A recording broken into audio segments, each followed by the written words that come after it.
Amanda here. I'm often asked which science rabbit hole I find myself in on a frequent basis. And this week's rabbit hole has to do with a bacteria in your gut called Vibrio. It's a sulfate reducing bacteria. It's a gram-negative bacteria for those of you who may be interested in that. What does this bacteria do and why am I interested in it? What it does is, as part of metabolizing sulfate, it produces two molecules. One is hydrogen sulfide, and the other is a lipopolysaccharide. As you may already know, a lipopolysaccharide molecule is quite a toxic molecule. We don't really want them around because they are very injurious to the gut.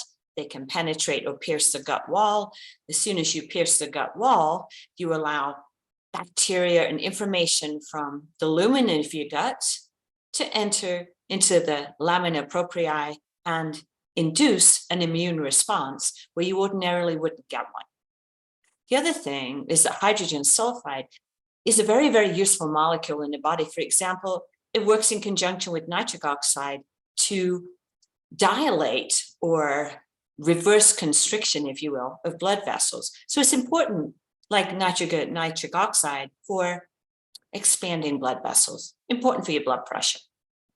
So the other thing about the sulfate reducing bacteria, which is very, very interesting, has an energy perspective that may be a little hard to get your head around, but it is such a mic drop moment in science, nutrition science. Here's what hydrogen sulfide could do, where it's not particularly useful in the gut. It's actually quite toxic.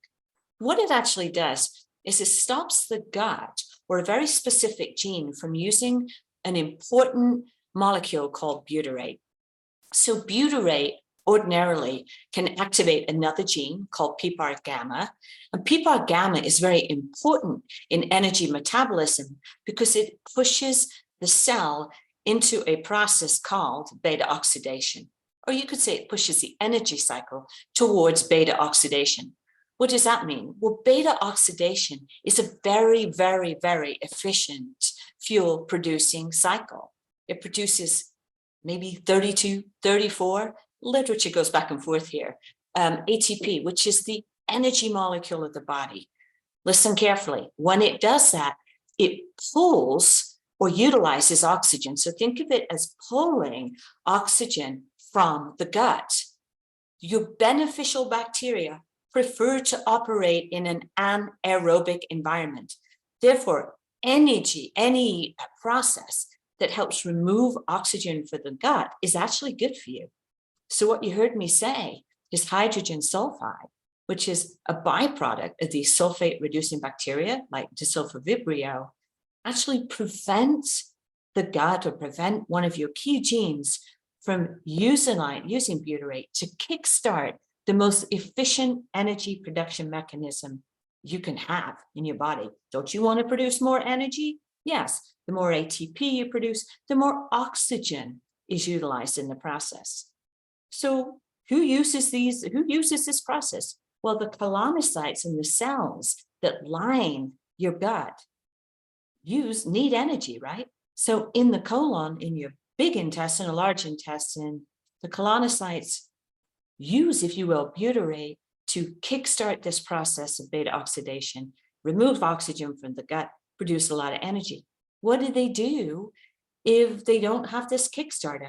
They revert to an energy process called glycolysis. Yes, glycolysis produces energy, but it only produces 2 ATP versus 32, 34 in beta oxidation. And most importantly, glycolysis does not use oxygen. Therefore, when you utilize glycolysis as an energy production mechanism, you leave a whole bunch of oxygen in the gut, if you will, and your beneficial bacteria don't like an oxygenated environment. They like anaerobic. So hydrogen sulfide in the gut, as produced by sulfate-reducing bacteria, is highly toxic. And that is the rabbit hole I've been going down this week.